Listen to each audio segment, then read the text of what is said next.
সিয়াম টুইটারে আপনাদের সবাইকে স্বাগতম।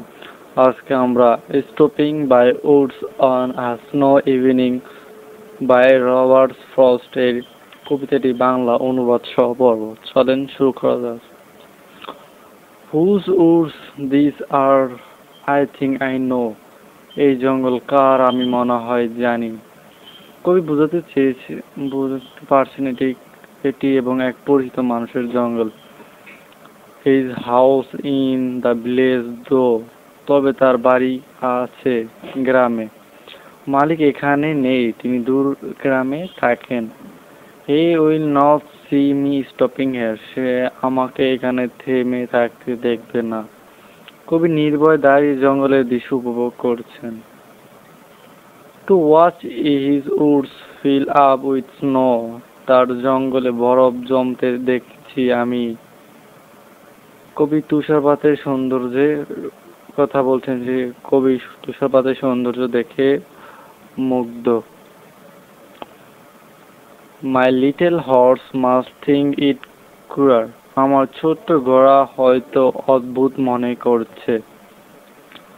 ঘোড়ার কাছে এখানে দাঁড়ানো অস্বাভাবিক লাগতেছে, কারণ ধারে আশেপাশে কোথাও ফার্ম হাউস নেই, এই জন্য। To stop without A farm house near, যেখানে আশেপাশে কোনো বাড়িঘর নেই সেখানে থামা। নির্জন জায়গায় দাঁড়ানো অদ্ভুত মনে হয়।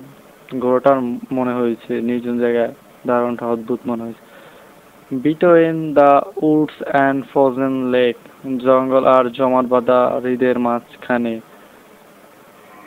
প্রকৃতি এক সুন্দর কিন্তু নির্জন পরিবেশ। The darkest evening of the year, বছরের সবচেয়ে অন্ধকার রাত। সময়টা শীতের গভীর অন্ধকার রাত, এই জন্য কবি বুঝেছেন সব থেকে অন্ধকার রাত বছরের মধ্যে। He gives his harness bells a shake, ঘোড়ায় তার ঘন্টাটা ঝাঁকায়। ঘোড়া যেন জিজ্ঞেস করছে, ভুল করে কি এখানে দাঁড়ানো হলো? To ask if there is some mistake, if there is some mistake, যেন জানতে চাইছে কোথাও কি ভুল হয়েছে কিনা। ঘোড়ার আচরণ কবির চিন্তার প্রতিফলন। The only other sounds the sweep, অন্য একমাত্র শব্দ হলো ভেসে আসো, চারদিকে একেবারে নীরবতা। Of easy wind and downy flake, মৃদু বাতাস আর নরম তুষারপাতের শব্দ। প্রকৃতির শান্ত সৌন্দর্যের প্রকাশ পাচ্ছে। The woods are lovely, dark and deep, জঙ্গলটা সুন্দর, অন্ধকার আর গভীর। কবি প্রকৃতির মোহে মুগ্ধ। But I have promised to keep, কিন্তু আমার প্রতিশ্রুতি পূরণ করতে হবে। কবি মনে করেন জীবনে কত কর্তব্য আছে। কবি মনে করেন জীবনে কর্তব্য আছে। And miles to go before I sleep, ঘুমানোর আগে অনেক পথ যেতে হবে। এখানে স্লিপ শুধু রাতের ঘুম নয়, জীবনের শেষ অর্থ ধরা যায়।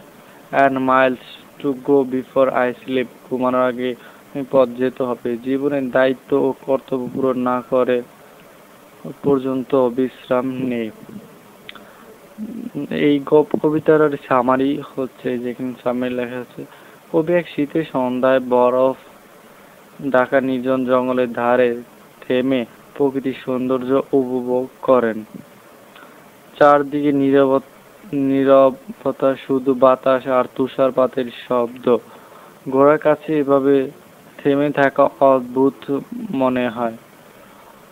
জঙ্গল অন্ধকার হলেও সুন্দর ও গভীর, কিন্তু কবি মনে করেন তার জীবনে অনেক দায়িত্ব কর্তব্য বাকি আছে, তাই তিনি থেমে থাকতে পারেন না।